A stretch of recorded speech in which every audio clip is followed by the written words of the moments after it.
He laughed, divorcing me, and mocked me, until the judge read my father's will out loud. Welcome to Dusk Tales. Let's uncover what really happened. The revelation of the Deep Earth Geological Survey and Resource Development Consortium ownership clause sent a shockwave through the room. But it was merely the first devastating ripple of Alistair Vance's meticulously crafted legacy. Marcus, his face now truly ashen, stammered incoherent protests, his voice high-pitched with panic. This is a forgery, a trick. That company is mine. It's been mine for years, he spluttered, turning to his lawyer, whose own face was a mask of professional alarm. She frantically pulled up digital documents on her tablet, her fingers flying across the screen, trying to verify Marcus's frantic claims, her brow furrowed with a dawning terrible understanding. Henderson, unperturbed by Marcus's outburst, calmly continued reading, his voice maintaining its steady, almost hypnotic rhythm. He moved to the next clause, a document identified as the Nexus Data Solutions Intellectual Property Portfolio. Furthermore, Henderson stated, his gaze unwavering, I bequeath to Alara all rights, patents, and controlling interest in the aforementioned Nexus Data Solutions Intellectual Property Portfolio, including all derivative works and future applications. This portfolio specifically encompasses the proprietary algorithms for secure decentralized data storage and retrieval, alongside the innovative user interface designs for cross-platform integration, as developed and registered between the years 20, with all corresponding legal and commercial rights. Marcus gasped, a raw, choked sound that seemed to echo in the now utterly silent chamber. Nexus Data Solutions, he whispered, his eyes wide with a horrifying realization. That's the technology we're acquiring, the one that's going to revolutionize the entire sector. Our biggest competitor, a small independent firm we've been trying to buy out for years. He remembered the frantic high-stakes negotiations, the billions poised to be invested in this revolutionary technology, the board meetings where he had presented its acquisition as his crowning achievement, the very foundation of his next empire. He had only ever known the company as a small independent tech firm, never suspecting any deeper, more personal connection. He had dismissed his father-in-law as a man of dusty books and old maps, utterly oblivious to his quiet, strategic investments in the very cutting-edge technologies that would now define the future. His lawyer, meanwhile, had stopped frantically tapping her tablet, her head snapped up, her eyes fixed on Henderson, a look of profound, terrified recognition dawning on her face. Sir, she said, her voice strained, turning to Marcus. The dates, the registrations, they match. Alistair Vance was the original patent holder. He sold it to the current owners of Nexus.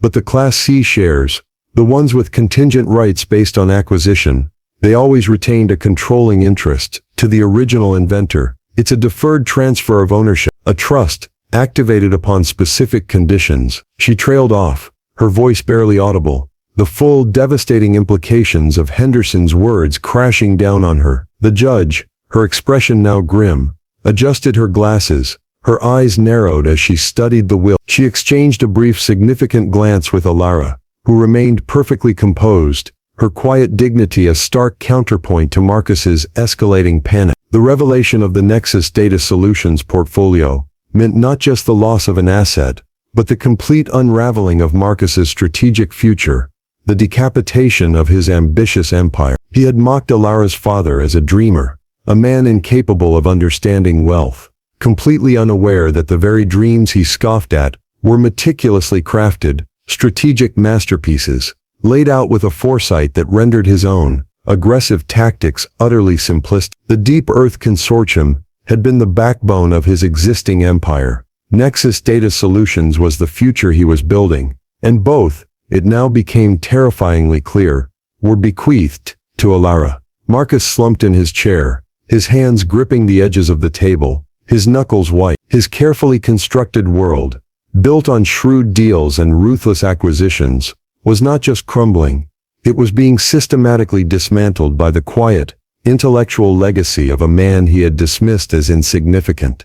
The irony was a bitter, suffocating truth, twisting in his gut. He had laughed at Alara, mocked her perceived poverty, boasted of his control, completely oblivious that her father, from beyond the grave, had orchestrated a devastating reversal, turning his own greed and arrogance into the very tools of his undoing. The silence in the room was no longer merely strained.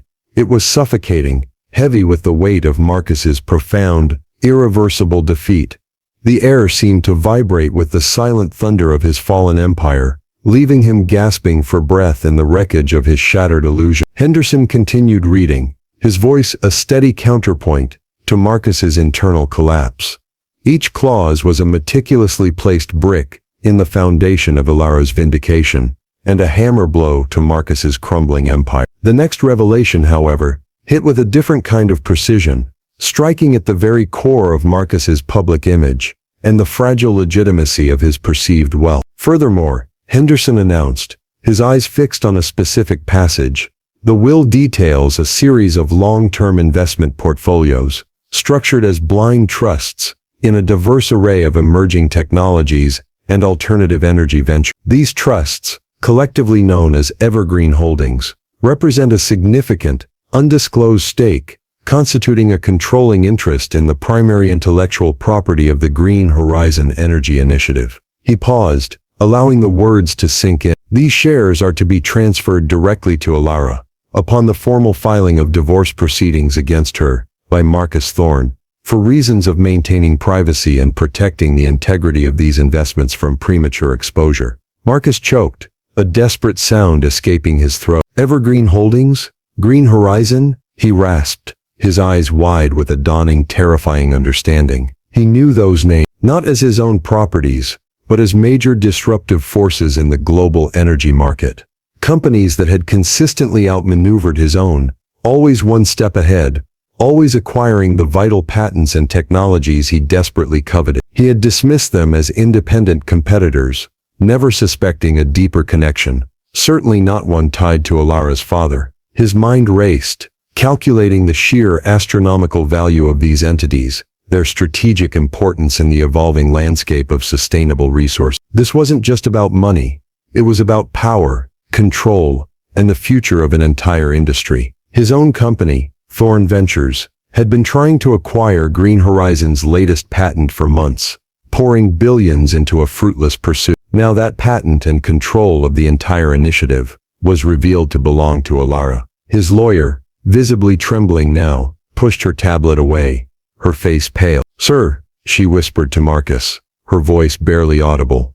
"The patents, the venture capital, Green Horizon is set to announce a breakthrough next quarter. The market cap, it's unfathomable. This isn't just a trust, it's an entire ecosystem of innovation." She looked at Henderson, then at Ilara, a profound, almost reverent awe replacing her previous shock. The judge, her posture rigid, her face a mask of stern solemnity, lifted her gavel, not to strike, but to steady her. Her gaze, sharp and analytical, swept over the legal documents, confirming the validity of each clause. "Mr. Henderson," she interjected, her voice cutting through the thick silence, "is this will binding in its entirety, without exception or contestation, upon the conditions herein stated?" "Absolutely, Your Honor," Henderson affirmed, his voice resonating with quiet triumph. "It was drafted with extraordinary foresight and legal precision, anticipating all possible contingencies,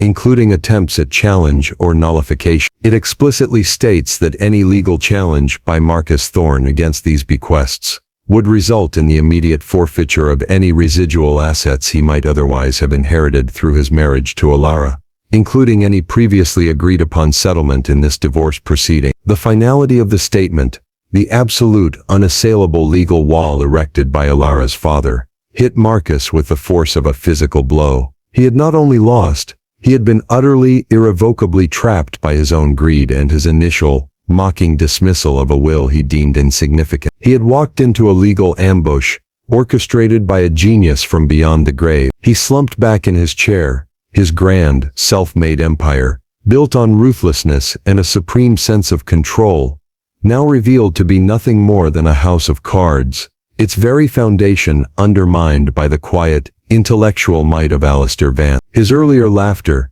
His patronizing remarks about Alara's lack of wealth now echoed in his mind, a mocking refrain of his colossal misjudgment. He looked at Alara, who sat quietly, watching him, her face still serene, devoid of gloat. Her quiet strength, once his target, was now his greatest torment, a living testament to the profound, dignified power that had so effortlessly dismantled his entire world. The air in the chamber, once filled with the scent of his anticipated victory, now reeked of his profound and undeniable defeat.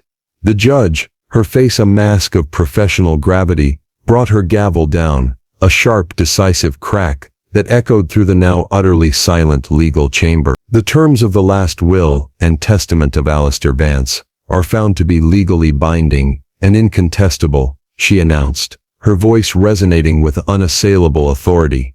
All specified bequests to Alara are hereby confirmed and shall be executed with immediate effect. This court will ensure full compliance with the deceased's final wishes. Her gaze swept over Marcus, whose figure seemed to shrink under her stern scrutiny. Thorn, she continued, her voice devoid of sympathy.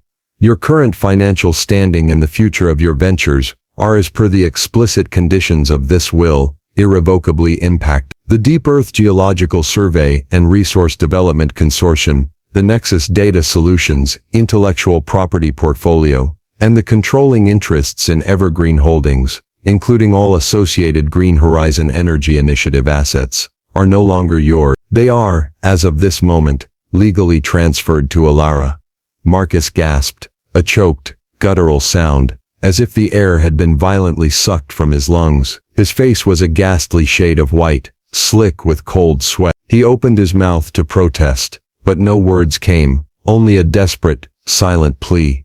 His lawyer, equally stunned, visibly slumped in her chair, her meticulously organized papers, now a chaotic, meaningless pile before her. Her earlier confidence had utterly evaporated, replaced by a defeated resignation.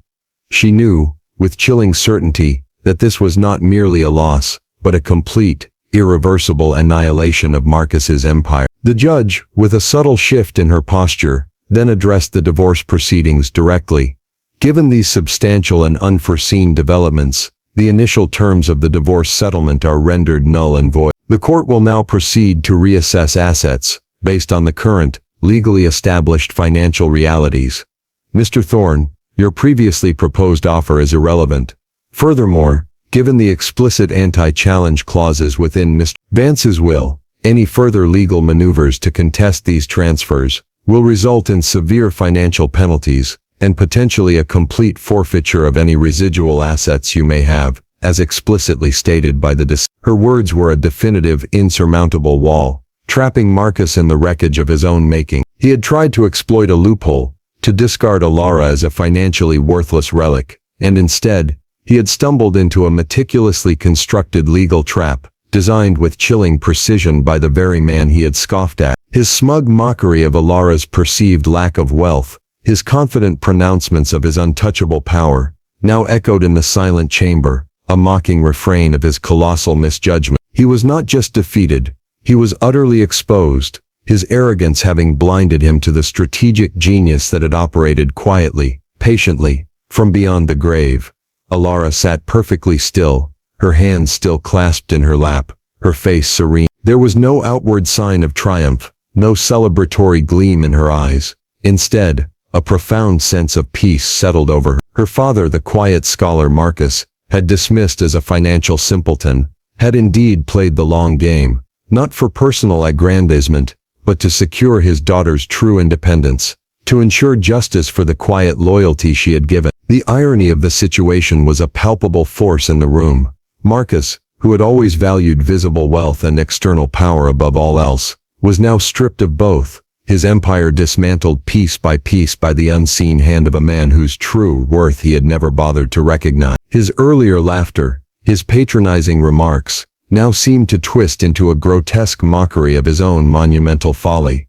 The judge, concluding her pronouncement, looked at Alara with a profound respect. Alara, she said, her voice softer, The court commends your composure and foresight in navigating this complex situation. It is clear that you embody the remarkable legacy your father intended for you. The court will now schedule a new hearing to determine a just and equitable divorce settlement, reflective of your newly established considerable assets. The chamber, once a battleground for Marcus's arrogance, now became the silent witness to his complete, irreversible undoing, orchestrated by a will that was far more than just paper, but a testament to profound strategic love. The immediate aftermath of the will's reading was a descent into chaos for Marcus Thorne, a swift and brutal unraveling of his entire world. The polished legal chamber, once his stage, became the arena of his public humiliation. He sat frozen for a long moment, the judge's words echoing, before a guttural cry ripped from his throat. "No, this is impossible. I won't allow it." He lurched forward, attempting to rise, but his legs trembled, his strength utterly gone. His own lawyer, horrified by the scale of the disaster, visibly recoiled from him, whispering frantically into her phone, likely consulting with senior partners on how to disassociate herself from the catastrophic fallout. The loyalty she once displayed, mirrored by Marcus's fair-weather associates, vanished instantly. Marcus's desperate pleas and threats were met with the judge's stern, unwavering gaze, then by the quiet, efficient appearance of court officers, ready to enforce order. He was a shattered figure, his expensive suit now seeming to hang loosely on his trembling frame, his face contorted in a mask of profound despair and disbelief. The man who had entered the room with such swagger was now a pathetic, broken shell, utterly stripped of his power and dignity. The news, like a virulent contagion, spread far beyond the confines of the legal chamber. Within hours, hushed whispers turned into loud headlines. Financial news outlets, initially skeptical, quickly verified the unprecedented transfer of controlling interests in the Deep Earth Geological Survey and Resource Development Consortium, Nexus Data Solutions and Evergreen Holdings. The market reacted violently. Thorne Ventures' stock plummeted, its value evaporating at an unprecedented rate as investors panicked, realizing the foundational assets of Marcus's empire were no longer under his control. The very companies he had boasted about building were now revealed to be built on sand, their most valuable components controlled by his estranged wife. His ambitious expansion plans, the ones he had so confidently proclaimed, were abruptly halted, their funding channels choked off, their strategic advantage obliterated. Clients, once eager to partner with his burgeoning empire, began to withdraw, their trust irrevocably shattered. Deals collapsed. Lawsuits, sensing weakness, began to surface, threatening to pick apart the remnants of his crumbling fortune. The image of the astute, ruthless businessman he had meticulously cultivated for years was irrevocably shattered. He was not just a loser, he was a fool, publicly undone by a man he had mocked and by the woman he had dismissed as an insignificant appendage. His personal life, too, became a public spectacle. The news, sensational and ironic, was broadcast across tabloids and social media. The man who had publicly boasted of his divorce from his financially dependent wife was now revealed to be financially devastated by his divorce. His arrogance, once his perceived strength, was now a source of widespread ridicule and contempt. Former friends, business associates, and even distant acquaintances, seeing his downfall, quickly distanced themselves, unwilling to be associated with his monumental failure. He was left isolated, his lavish mansion now feeling like an empty monument to his vanished glory. Alara, however, stood tall amidst the wreckage. She watched the news unfold, not with gloating satisfaction, but with a quiet sense of the universe righting itself. Her dignity remained unblemished. She attended subsequent divorce hearings, not as a desperate petitioner, but as the principal architect of Marcus's financial ruin, a figure of quiet, unyielding power. The judge, respecting her composure and the profound justice of the situation, ensured that the divorce settlement was equitable, based on Marcus's now drastically diminished assets, leaving him with little more than a pittance, a stark contrast to the life he had once lorded over Alara. His earlier mockery, his cruel laughter, had been a prelude to his own spectacular, self-inflicted destruction. He had sought to humiliate her, to prove his dominance, but instead he had exposed his own emptiness, his own fundamental lack of true worth beyond material possession. The man who had laughed at his divorce was now left with nothing but the bitter taste of his profound, irreversible defeat, utterly stripped of the power and prestige he had so desperately clung to. Alara's new beginning was not marked by ostentatious displays of wealth or a vengeful parade of her newfound power. Instead, it was defined by a profound sense of quiet liberation, a serene acceptance of the extraordinary legacy her father had meticulously crafted for her. She moved through the world with the same understated elegance that had always characterized her, but now, a quiet confidence hummed beneath her composed exterior, the undeniable strength of a woman who was truly free. She wasn't driven by a desire for revenge, but by a deeper purpose, to honor her father's foresight, and to actualize the potential of the remarkable assets he had entrusted to her. The vast, intricate network of Deep Earth Geological Survey and Resource Development Consortium, Nexus Data Solutions, and Evergreen Holdings, required a formidable intellect and a strategic mind, capabilities Alara possessed in abundance. Honed by years of quiet study and observation, she immediately began to immerse herself in the intricacies of these ventures, working with the quiet diligence and piercing insight that had always been her hallmark. She appointed seasoned professionals to manage the day-to-day operations, but her strategic direction, her profound understanding of the long-term vision her father had for these entities, became the guiding force. She focused on sustainable growth, ethical development, and genuine innovation, steering these companies away from the ruthless, short-sighted tactics Marcus had favored. She invested in research, championed environmental initiatives within the energy sector, and fostered a collaborative culture within the tech firms, transforming them into beacons of responsible, impactful leadership. Her decisions were deliberate, thoughtful, and consistently yielded not just financial success, but profound, positive impacts on the industries they touched. She valued impact over profit, integrity over ruthless gain, embodying the very principles her father had instilled in her. She did not seek the limelight, preferring to operate with a quiet efficacy that belied her immense influence. For Alara, true wealth was not just monetary, but lay in the freedom to align her actions with her values, to contribute meaningfully to the world, and to live a life of authentic purpose. She found profound satisfaction in nurturing the seeds of innovation her father had planted, seeing them blossom into entities that genuinely improved lives and advanced ethical progress. Marcus, meanwhile, continued his precipitous spiral. Stripped of his foundational assets, his reputation in tatters, he found himself utterly adrift in a world that no longer recognized his name with deference. His remaining luxury properties were foreclosed upon, his once extensive network of friends evaporated, and his lavish lifestyle became a distant, mocking memory. He was reduced to a shadow of his former self,